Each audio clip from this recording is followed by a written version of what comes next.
Welcome to the second episode of this Mark IV build. In this episode, I will be showing you how I finished the painting stage and started the weathering process. I hope you enjoy this. Let's get on with the work.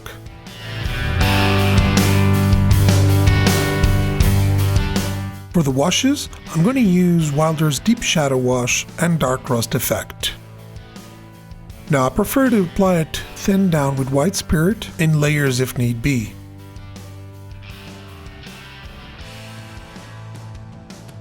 Here you can see I applied it as a pin wash and then carefully cleaned the surfaces around the details.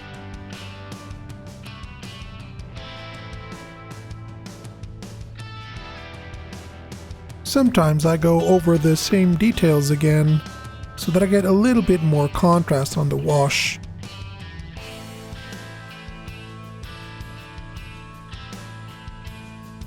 Pay special attention to the horizontal surfaces, as they will have a tendency to collect some bleed from the pigments on the wash. Therefore, you will need to clean these extra carefully.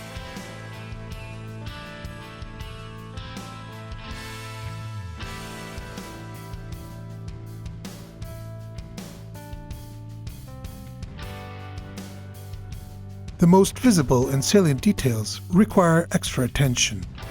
Be patient and reapply the washes as many times needed to make it look good.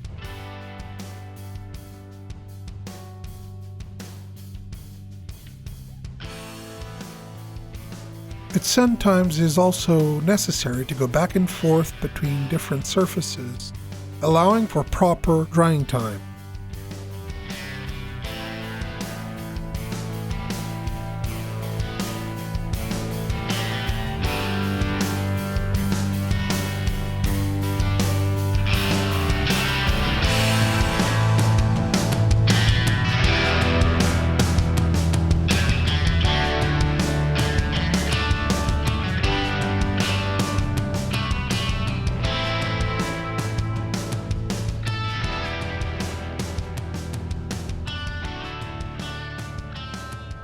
A great way to apply the washes on a flat surface filled with details is to wet the surface with white spirit and then apply the wash on the details. The surface tension will help the wash flow around the details, and many times even the cleanup gets easier.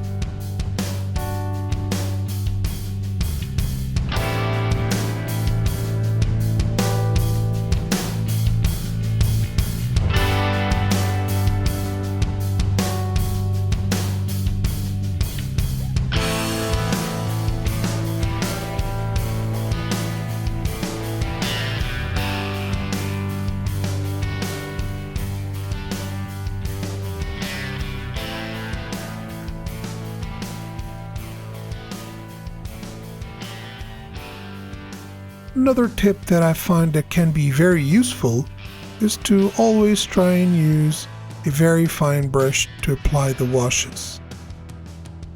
It's just another great way to avoid the excess of paint on a detail. And as you can see, it also helps you to clean up with much more precision.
After the washes, it was time for the first layer of chipping. This served as a highlight for the dark brown chips that we're going to apply later.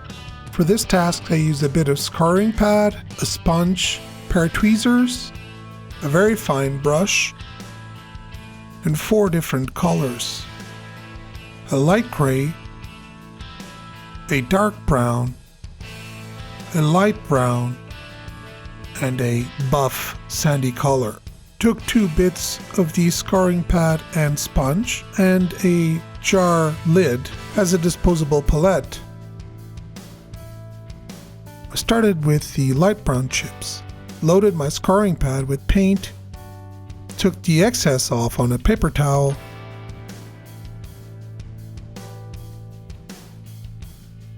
and started carefully applying it on the dark brown areas.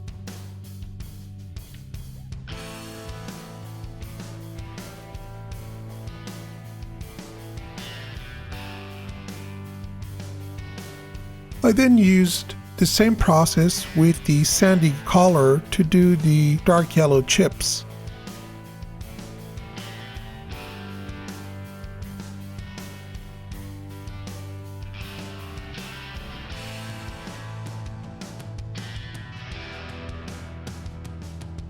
Throughout all of these processes, I keep a brush nearby and some water so that I can easily correct any mistakes I make. And one last time, the process gets repeated with the light gray for the dark gray areas. I switched between the sponge and scoring pad so that I could get different types of chips on different colors, thus giving it more character and detail. Another thing that I find really important is to always keep checking your work. Stop and check your work frequently, and it will help you to get better results. The second stage of this layer is very important. It's about tying in all the effect that we've previously done, perfect and refine the chips, and also add some scratches.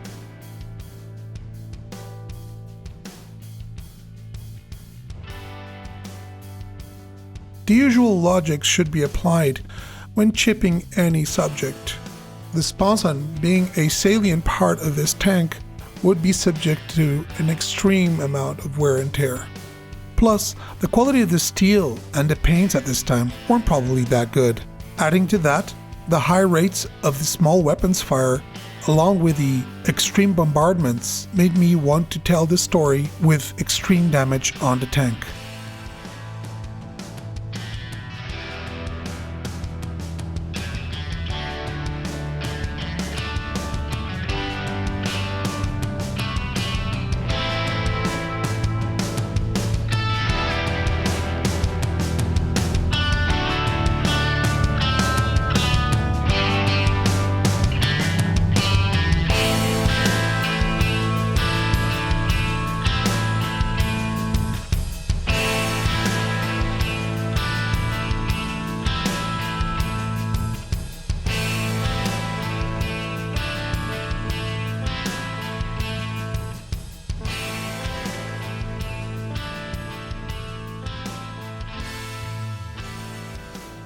Always remember to repeat the same process for every color.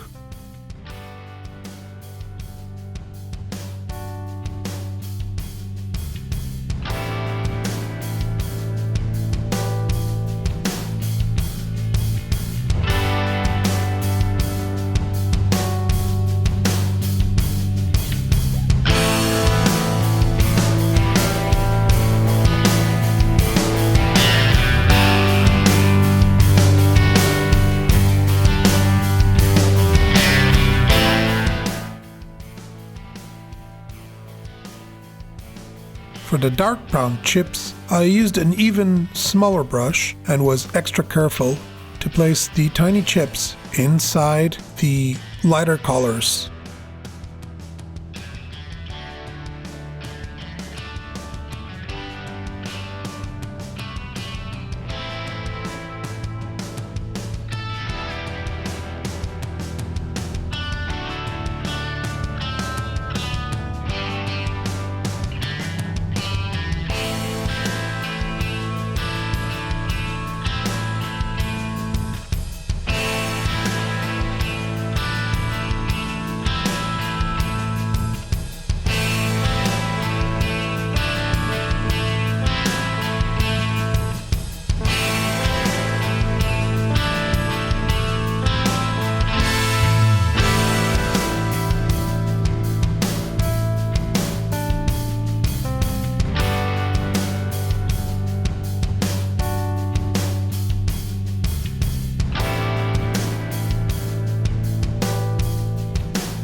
You can see me cleaning the brush many times. The reason for this is there is some constant care in avoiding tip dry with the paintbrush. Very easily, the acrylics dry on the tip of the brush and they need to be cleaned so that you can get finer chips.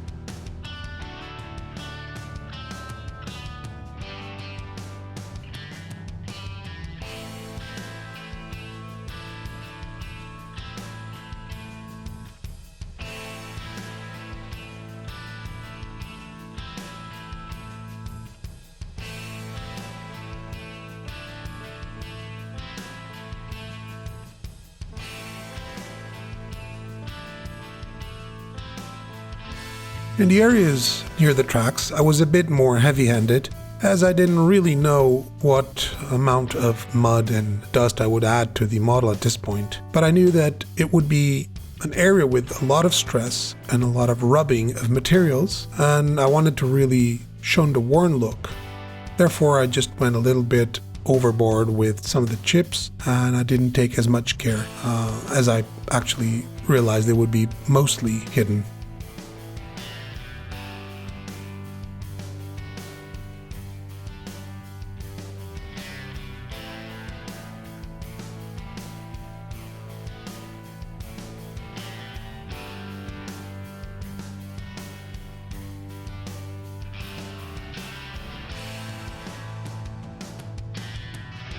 Looking back at the chipped model, I kind of realized that I did a better job at those rails than I did in the rest of the model overall, and was able to do more of a refined chip. But I think this is mostly due to the learning process that I think we all go through when we paint these hard steps.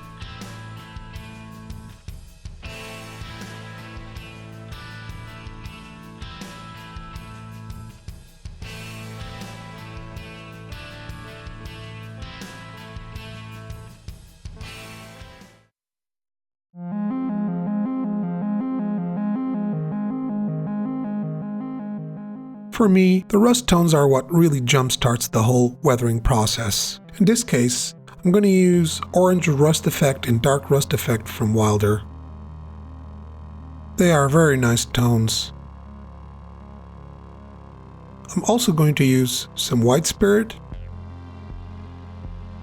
a paint stirrer so that I can mix in the paints really well, and 2 small sable brushes.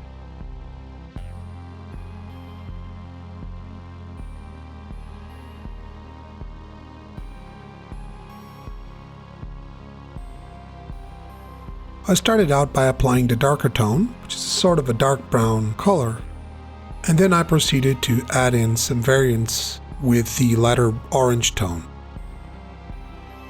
I found that applying these tones straight out of the bottle was too intense, so here you see me applying a thinned mix of these tones, and I found out that that was more than enough as I wanted a subtle effect.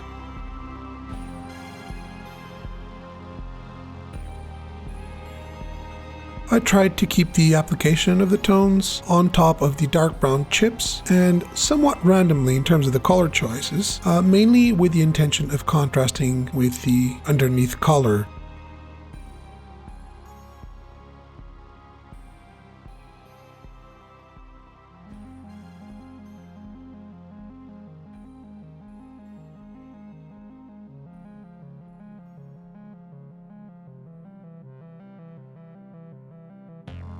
After letting it all dry for a little bit, we can start blending the tones with a little bit of White Spirit.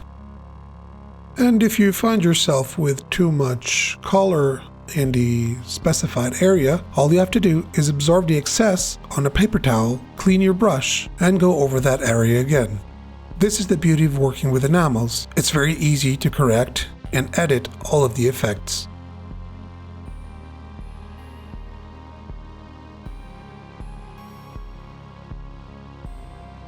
Here you can see in more detail how I applied the rust tones. Notice how well the orange tone looks over the dark areas.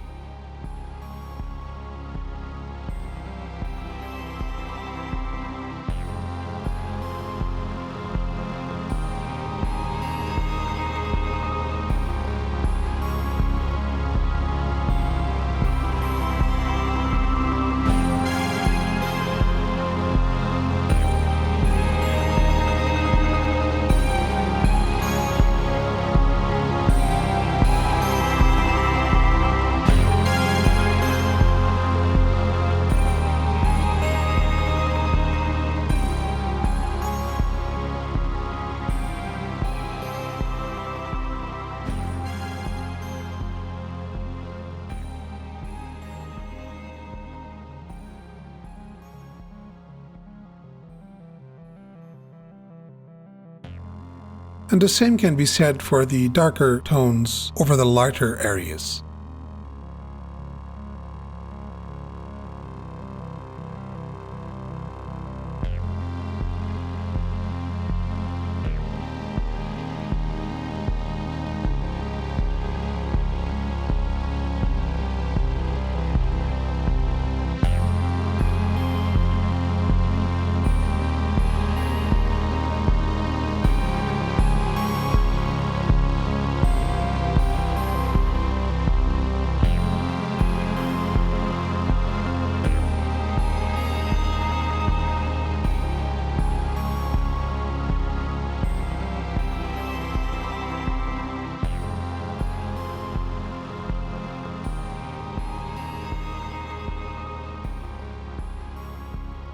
While I was blending, I also took advantage of this step to include some streaking.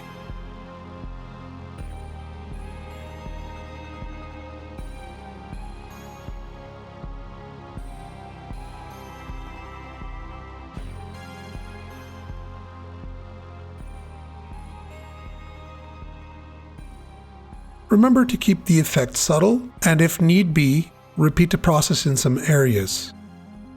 I think that layering the processes and different effects gives a much better result than simply adding it all at once.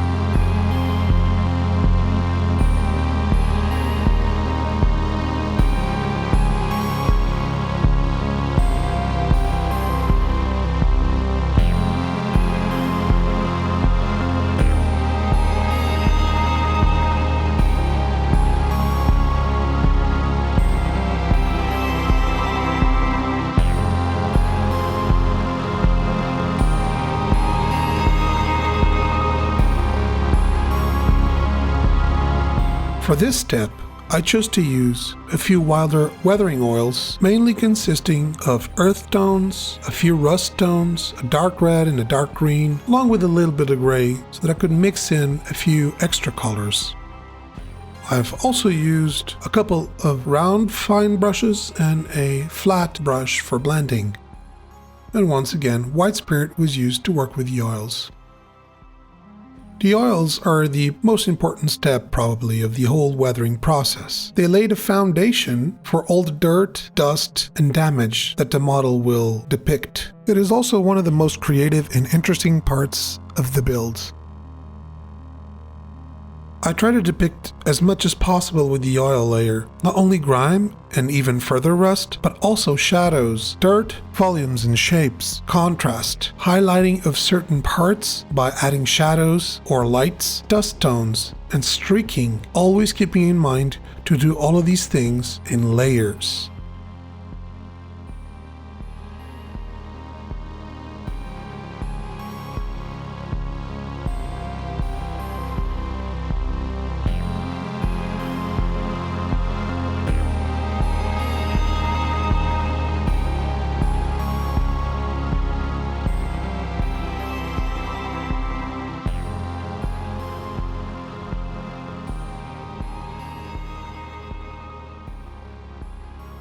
Here you can see a good example of a panel going through several stages. At first I focused on the contrasts. Using several tones, from darker to light, I highlight and contrast main features of the hull. Using a brush damp with white spirit, I start to blend in the first dark tones.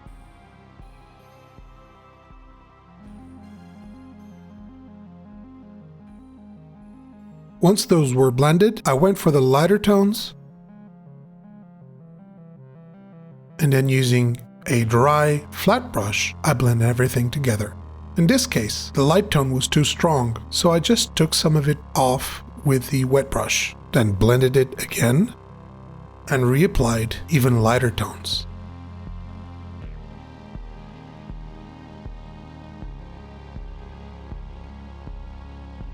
After blending those as well, I reapplied some dark tones in order to increase the contrast and add some streaks.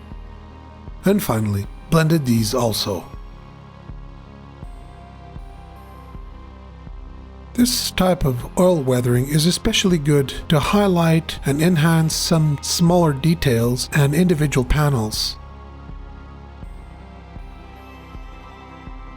And another good policy is to work panel by panel.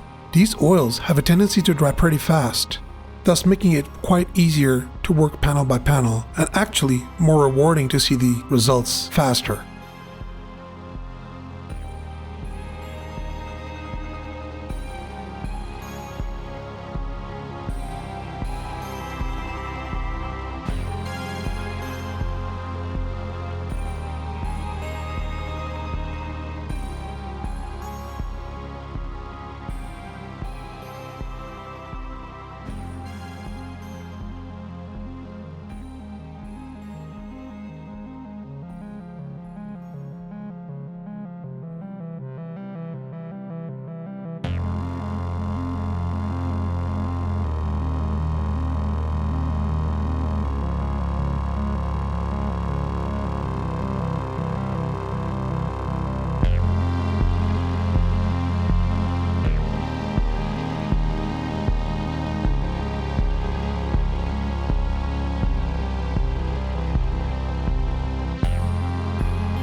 Once the first layer had dried, I just went in and added some highlights to bring back some of the details that got lost in the middle of the previous layer.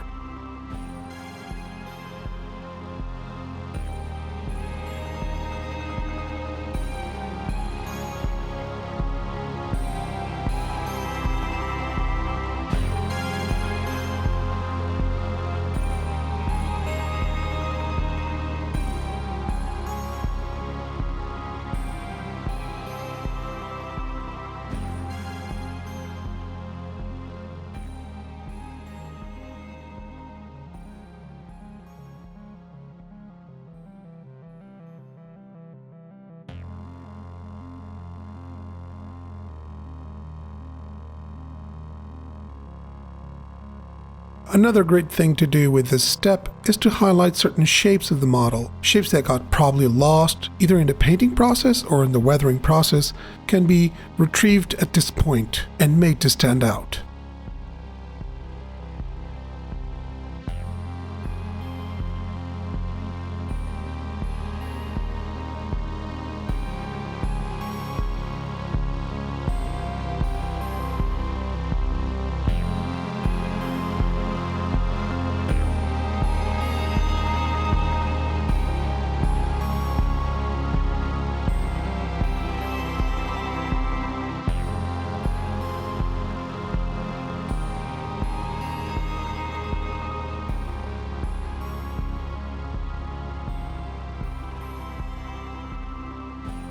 Here you see me adding some extra rust tones, as I found that the previous layer wasn't dramatic enough.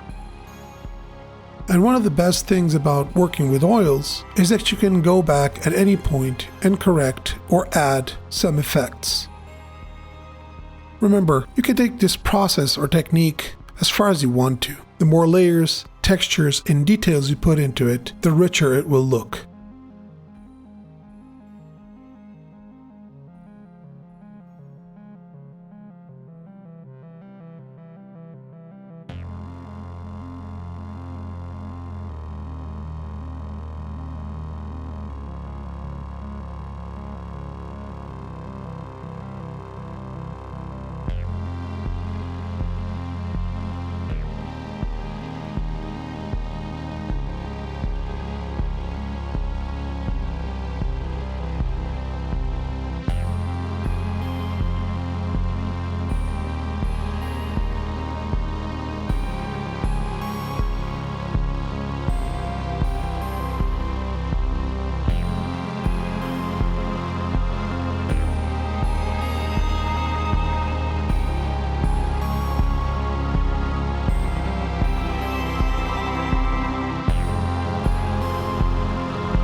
For the dust tones layer, I'm going to use Wilder's Grey Dirt Spatter speckling effect, a paint stirrer to keep the mixture homogeneous, and assorted brushes to paint it and blend it.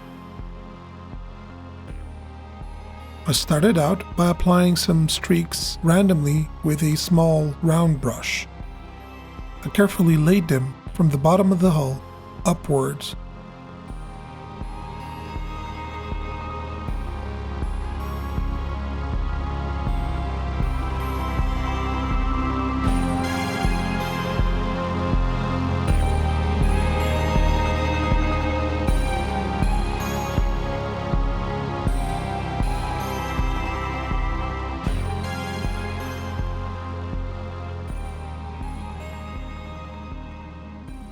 After allowing them to dry for a little bit, I took a small round brush, damp with white spirit, and started to moisten and blend the streaks, patiently with movements from the bottom of the hull upwards.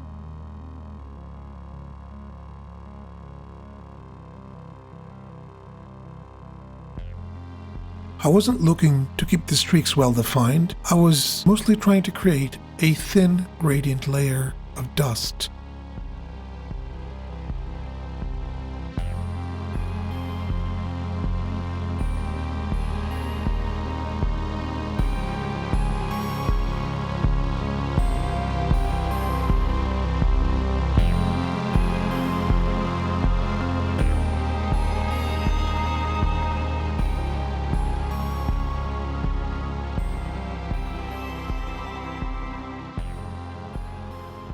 On the sponson, I chose to use a small, finer brush, as well as a thinned-down version of the same color.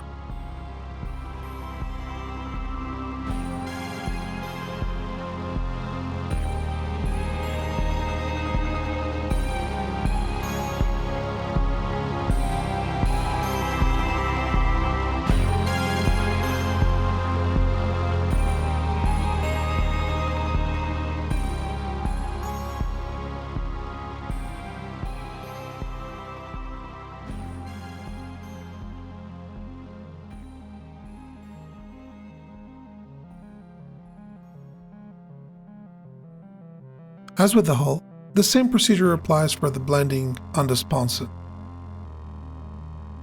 As a rule of thumb, in this case I just chose to work with smaller, finer brushes for this kind of detail.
For the second pass, I chose a really fine brush to apply some fine and isolated streaks as well as some extra details.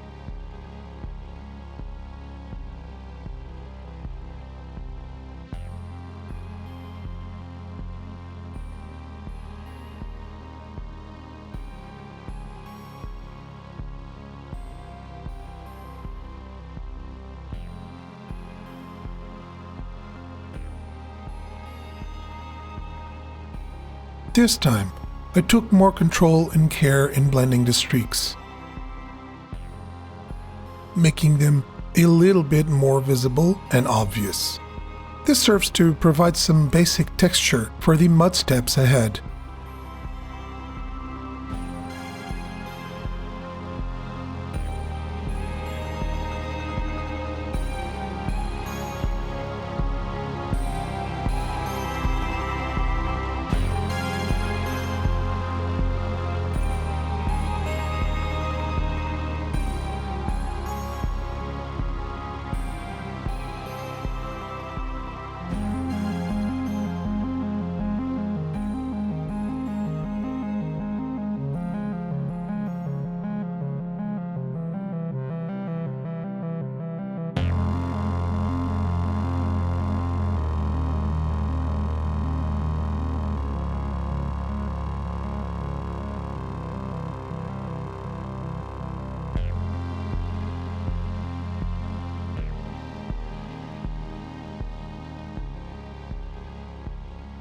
Note that I chose to apply the horizontal dust tones at a different point of the build. The reasons for this will become more clear on the next episode.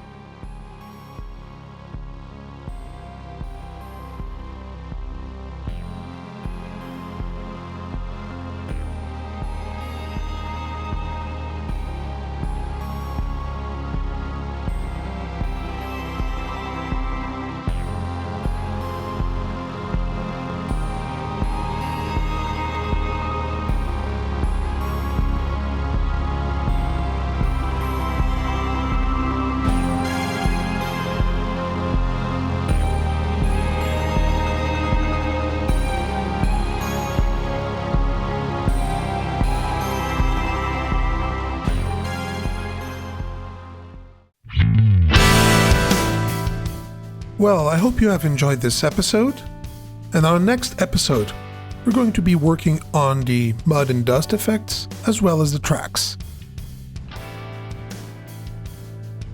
Thank you for watching, and see you on the next episode.